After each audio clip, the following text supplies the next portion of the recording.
तो क्या सभी लोगों ने उतार लिया है? तो चलो आगे पढ़ते हैं। सीजन्स इन इंडिया, हमने क्या क्या पढ़ लिया है? हमने ह्यूमिडिटी, प्रेसिपिटेशन, विंड्स, ये सारे टॉपिक्स मैंने कवर कर लिए हैं। ठीक है, तो आप लोगों का पार्ट 2 डालकर चेक कीजिएगा, यूट्यूब पर आप लोग को मिल जाएगा। तो अगला टॉपिक हमारा क्या है? विंटर। ठीक है, आखिरकार सीजन से इंडिया में हम लोग को पढ़ना है कि इंडिया में कितने सीजन्स होते हैं, उसमें विंटर, समर, रेनी, ऑटम, स्प्रिंग, इन सब के बारे में बताएंगे, डिटेल में बताएंगे। जितना आप लोग के बुक में दिया उतना पूरा कवर करेंगे। तो पहला क्या है? विंटर। आखिरकार विंटर होता क्या है? विंटर मौसम क्या है? सीजन क्या है? तो चलिए पढ़ते हैं। लास्ट फ्रॉम दिसंबर अर्ली अप्रैल, मतलब कि ये कब स्टार्ट होता है? कड़ाके वाली ठंड लास्ट के दिसंबर में, और हल्की सी ठंड कब रह जाती है? अप्रैल में। ठीक है, समझ में आई बात? तो ये कब, इसका टाइम पीरियड याद कर लीजिएगा, अप्रैल, दिसंबर टू अप्रैल। ठीक, इसको क्या बोला जाता है? Coldest month. ऑब्वियसली है, विंटर मतलब ठंड होता है, तो इसको क्या बोला जाएगा? बहुत ही ज्यादा कोल्डेस्ट मंथ है। क्या है? Coldest month. फिर उसके बाद क्या है? North west. ठीक है, इसमें नॉर्थ वेस्ट कहने का मतलब ये है कि नॉर्थ वेस्ट में जो है दो डायरेक्शन है, उसमें क्या है? जनवरी के मंथ में मैक्सिमम कितनी डिग्री सेंटीग्रेड टेम्परेचर रहती है? ठीक है, इसमें नॉर्थ वेस्ट की तरफ टेम्परेचर कितनी रहती है? 10 to 15 डिग्री सेंटीग्रेड रहती है। ठीक है, इससे ज्यादा नहीं जाती है ना इससे कम जाती है, इसी के बीच में रहती है। और साउथ ईस्ट में जाएंगे आप लोग तो वहां पे कितना टेम्परेचर रहेगा? इक्वेटर के पास 20 to 25 डिग्री सेंटीग्रेड। कितना रहेगा? 20 to 25 डिग्री सेंटीग्रेड। दूसरा आप लोग को क्या पढ़ना है? समर। समर या फिर प्री मानसून बोल लो, ठीक है, इसके बारे में पढ़ना है। तो पहले विंटर समझ में आई, क्या रहेगा? North west. ठीक है, लिखवाया ना नॉर्थ वेस्ट, जनवरी में कितना रहेगा? 10 से 15 डिग्री। ठीक है, फिर दूसरा क्या है हमारा? South east. साउथ ईस्ट में कितना रहेगा? इक्वेटर के पास 20 to 25 डिग्री सेंटीग्रेड। समझ में आई? उसके बाद क्या है? ये कब से कब तक रहता है? दिसंबर से लेकर अप्रैल तक रहता है। कितने में आपका विंटर कवर हो जाता है। दूसरा क्या पढ़ना हम लोग को? समर और प्री मानसून। आखिरकार गर्मी या इसको प्री मानसून क्यों बोलते हैं? तो ये कब स्टार्ट होता है? अप्रैल में स्टार्ट होता है, जून तक रहता है।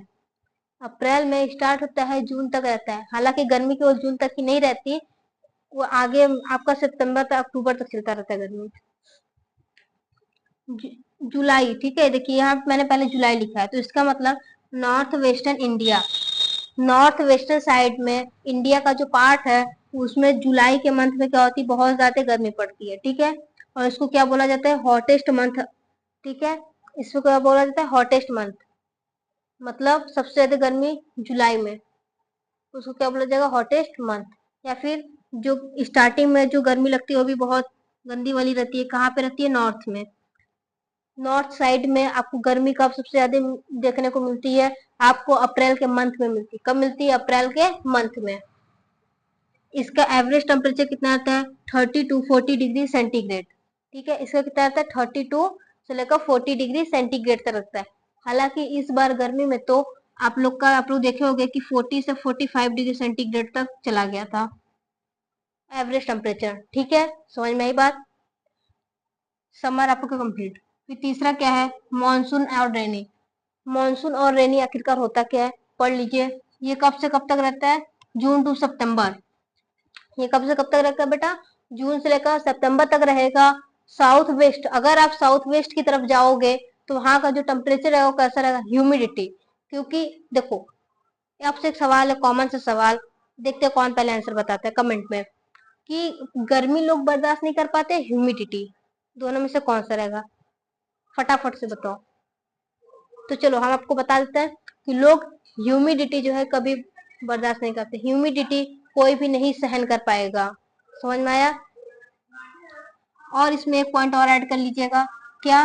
कि जो है कि लगातार रेनी, इस सबसे ज्यादा वर्षा कब होती है? किसी महीने में हो या वर्षा ना हो, ठीक है, अक्टूबर मंथ में जरूर होगी, एक दिन जरूर होगी। ये हर साल का रूल है कि एक दिन जरूर होती है। वो कौन सा दिन होता है? दशहरा का दिन होता है, जहाँ पे क्या होती है? बारिश होती है। चौथा क्या है? Post monsoon.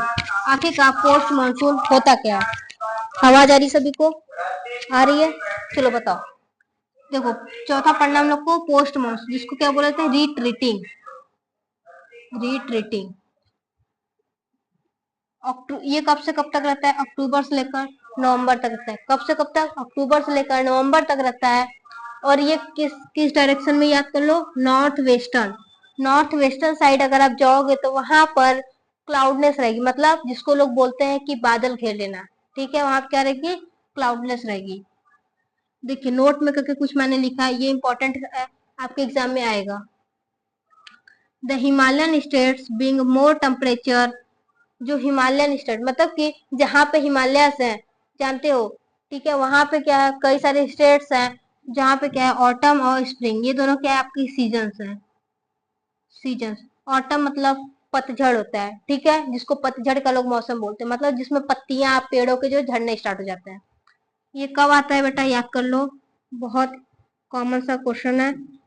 10 दिसंबर से 20 दिसंबर तक रहता है, बहुत इंपॉर्टेंट है। ठीक है, समझ में आई बात?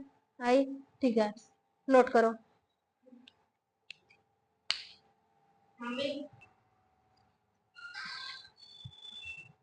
तो क्या सभी लोगों ने उतार लिया है? तो चलो अपने अगले टॉपिक पे हम लोग चलते हैं। क्या है? मानसून। आखिरकार मानसून होता क्या है? सीजन हमने पढ़ लिया, तो उससे रिलेटेड आप लोग को बता देते हैं, बहुत इजी है में, क्योंकि बुक में आप लोग के 2 पेज में खत्म किया, बहुत डीपली नहीं दिया, ओवर और घुमा फिरा कर एक ही बात को बोला है। तो चलिए उसी को आपको समझाते हैं एकदम इजी लैंग्वेज में। देखिए मानसून, इसका डेफिनेशन क्या होगा?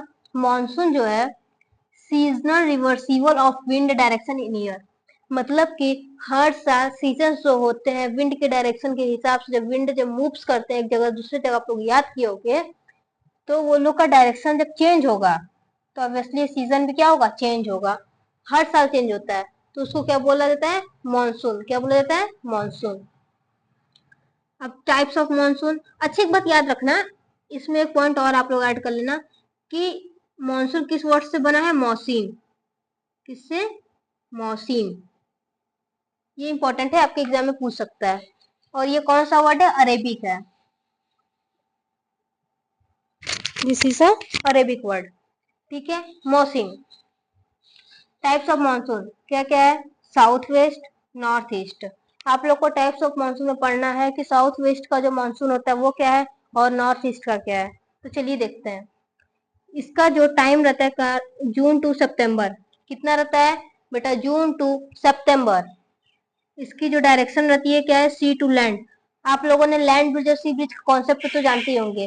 क्या होता है कि जो सीज रहते हैं, ठीक है, सीज की जो एयर्स होती है मूव करती है किसकी तरफ? लैंड की तरफ। ठीक है, ये इसका डायरेक्शन रहता है कि सी से कहा मूव करेगा? लैंड की तरफ। कॉज, इससे क्या कॉज होता है? लैंड हीट, जिसके थ्रू क्या होती है कि जमीनें जो होती है बहुत जल्द गर्म हो जाती हैं। रेन, 75% रेनफॉल एरिया, 75% एरिया में क्या होगी? रेनफॉल होगी। ठीक है, आप ही लोग सोचो कि अगर हवाएं जब मूव करेंगी लैंड्स की तरफ, तो उसमें भी कुछ गर्म हवाएं होंगी, कुछ ठंडी हवाएं होंगी। ठीक है, ऑब्वियसली लैंड पाने के बाद तो जिसके थ्रू क्या होगा, वो जब आती हैं तो वाटर्स होंगे आपकी इवापोरेट होंगे, इवापोरेट होंगे तो प्रेसिपिटेशन होगा, फिर क्लाउड का फॉर्मेशन, फिर बाद, फिर जानते हो कि बारिश होती है, फिर नीचे आ जाता है पानी। तो उसी तरीके से क्या होता है, 75% एरिया में रेनफॉल होता है। और इसको किस नाम से जानते हैं बेटा? समर सीजन के नाम से। ठीक है, या समर मॉनसून बोल दो, समर मॉनसून। समझ में आया? समझ में आया? इसको समर मॉनसून के नाम से जानते हैं। नॉर्थ ईस्ट, इसका टाइम क्या है? अक्टूबर से फरवरी तक। ठीक, इसका जो टाइम पीरियड है अक्टूबर से फरवरी तक। डायरेक्शन क्या रहता है? लैंड टू सी, मतलब जो लैंड की जो हवाएं रहती हैं वो किधर मूव करती हैं? वो सी की तरफ मूव करती हैं। इसका कॉज क्या होगा? लैंड कोल्ड, जिसके थ्रू जमीन क्या होता है? बहुत जल्द ठंड हो जाता है, मतलब ठंडा हो जाता है। और बारिश, जब जमीन, जब गर्म हवाएं जब सी की तरफ मूव करेंगे तो ऑब्वियसली हवाएं ठंडी हो जाएंगी, तो बारिश तो होगी नहीं। मगर कुछ कुछ एरियाज में गर्म होने के कारण बारिश भी होती है। तो कहाँ होती है? हिमाचल प्रदेश, अरुणाचल प्रदेश, कर्नाटका। ठीक है, हिमाचल प्रदेश में, अरुणाचल प्रदेश में, कर्नाटका में, ये 3 स्टेट्स में बारिशें होंगी। ठीक है, आई बात इतना समझ में? इम्पोर्टेंस ऑफ मानसून, आखिरकार इम्पोर्टेंस ऑफ मानसून है क्या? तो देख लीजिए, ये क्या है? एग्रीकल्चर में हेल्प करती है, वाटर लाइफ प्रॉब्लम, 4 है। इसके बारे में डीपली आप लोग लिख सकते हैं, देखो बता दे रहे हैं। एग्रीकल्चर में क्या, अगर पानी नहीं रहेगी तो बेटा खेती नहीं हो पाएगी, समझ में आई। और पानी नहीं रहेगी तो खेती नहीं हो पाएगी। वाटर, अगर वाटर क्या रहेगा, वाटर नहीं रहेगा तो ऑब्वियसली किसी कोई भी एनिमल्स हो, हम ह्यूमन बींग्स हो चाहे प्लांट्स हो, सूख जाएंगे, ठीक है, सूखा पड़ जाएगा। पानी कोई पिएगा नहीं तो किसी की डेथ हो सकती है लोगों की। फिर तीसरा है लाइफ। और दूसरा चीज की अगर वाटर नहीं है तो जो वेल्स होंगे वो सूख जाएंगे, ठीक है, पॉन्ड्स जो है वो सारे सूख जाएंगे। लाइफ, लाइफ से क्या प्रॉब्लम आएगी, अगर पानी नहीं रहेगी तो ऑब्वियसली लोग क्या कर जाएंगे, डेथ कर जाएंगे। इसका सबसे मेन पॉइंट है क्या, डेथ। फिर प्रॉब्लम, अब इसमें देखते हैं इंपॉर्टेंस ऑफ मानसून में प्रॉब्लम कहाँ से आ गई। देखो प्रॉब्लम इन द सेंस, अगर हम लोग एक एग्जांपल लेते हैं रेन का। देखो अगर रेन, ठीक है, तो अगर बहुत ज्यादा बारिश होगी, मोर रेन होगी तो क्या होगा, फ्लड आएगा, ठीक है। अभी आप लोग को आगे में पढ़ना है क्या, पंजाब फ्लड के बारे में आप लोग को बताएंगे। फिर उसके बाद लेस रेन, देख लीजिए बेटा, अगर कम बारिश होगी तो सूखा पड़ जाएगा। तो ये क्या है, प्रॉब्लम्स आ सकती हैं। तो आप लोग लिख लोगे 4 पॉइंट्स। देखो ये आप लोग के बुक्स में नहीं दी हुई है, फिर भी मैंने बताया क्योंकि ये एग्जाम में क्वेश्चन पूछ लिया जाता है।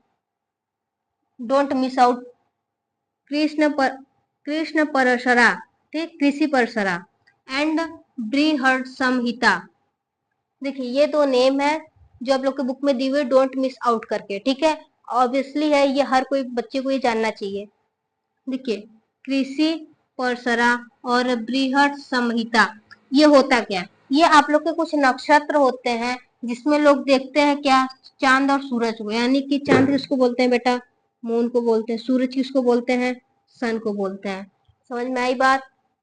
ये क्या है, एक तरीके से नक्षत्र है। क्या है, नक्षत्र है। समझ में आया, उतारो इसको।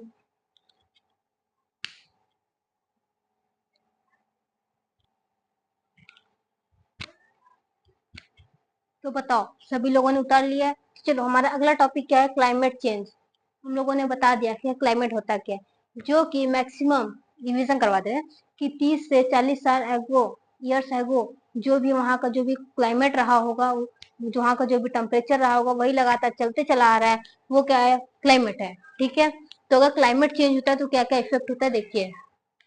क्लाइमेट चेंज पहले कैसे होता है, बाई फ्लड। अगर कहीं पर फ्लड सालों साल तक रहा, ठीक है, लगातार वहां बारिश है, जैसे लोग बोलते हैं ना बादल का फटना, ठीक है, तो क्या होगा, वहां पे फ्लड अगर बहुत ज्यादा आ गई होगी तो फिर वहां की क्लाइमेट क्या हो जाएगी, चेंज हो जाएगी। दूसरा है हेवी ग्रीन हाउस इफेक्ट, मतलब जो ग्रीन हाउस इफेक्ट, जिसमें मैंने बताया था आपको कि जो है कई सारे अनसीजनल फ्रूट्स वेजिटेबल्स ग्रो कराए जाते हैं, ठीक है, तो उससे इफेक्ट होगा, तब पर भी क्लाइमेट चेंज होगा। इंक्लूडिंग पॉपुलेशन, पॉपुलेशन अगर बहुत ज्यादा रहेगी तब पर भी वहाँ क्लाइमेट चेंज होगा। जैसे कि ले लो दिल्ली, सबसे बेस्ट एग्जांपल। दिल्ली में इतनी ज्यादा पॉपुलेशन है कि वहां पे इतनी गर्मी रहती है, ठंड में जाओगे तब पर भी नहीं समझ में आएगा, गर्मी में रहोगे तब पर भी प्योर वहां पे गर्मी पड़ती है।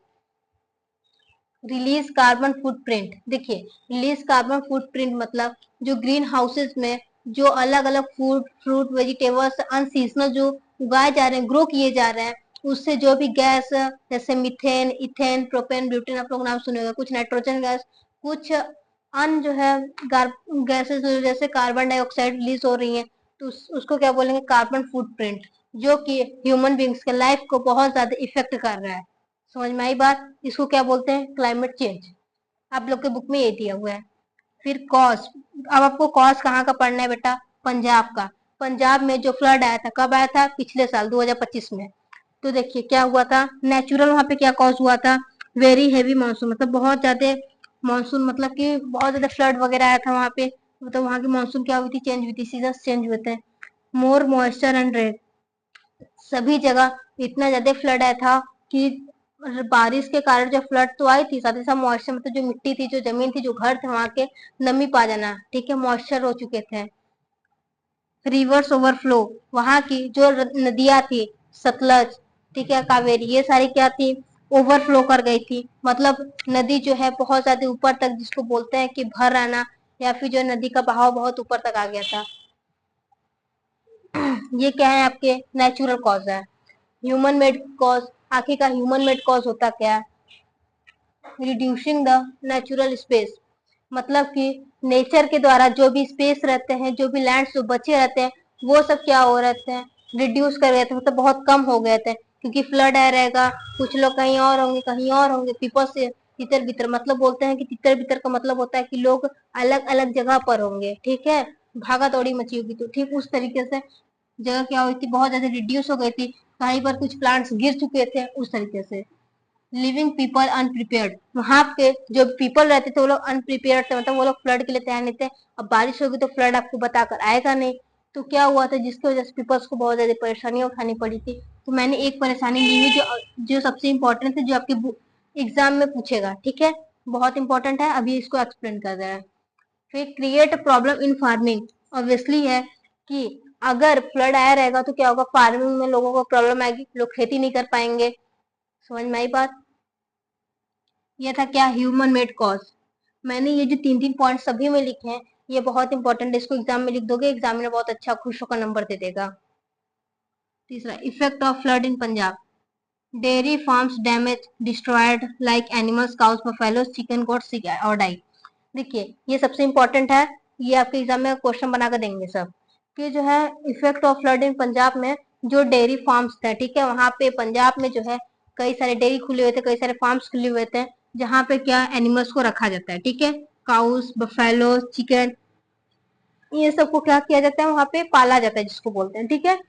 तो जब फ्लड आया था तो इसी में कुछ तो बह जाते थे, कुछ जो है उसी पानी में रहते रहते बीमार पड़ गए थे, और कुछ जो थे वो क्या कर गए थे, डाई कर गए थे। समझ में आई बात? आई बात? आई बात, ठीक है। ये आप लोग का चैप्टर अब होता है खत्म। तो अगला वीडियो हम लोग लेकर आने वाले हैं कि problem based on this chapter, ठीक है, एटमोस्फेयर एंड क्लाइमेट, ठीक है, इससे रिलेटेड आप लोग को सॉल्विंग क्वेश्चंस मिलेंगे। और @NSP ज्ञान गुरु को अगर आप सब्सक्राइब नहीं किए अभी तक तो कर लीजिए, क्योंकि क्लास 9 का सबसे बेहतरीन टॉपिक्स जितने भी SST के रहेंगे वो सारे हम लोग कवर्स करेंगे, जो आपकी NCERT है पार्ट 1 और पार्ट 2 दोनों को। Thank you. उतारो इसको।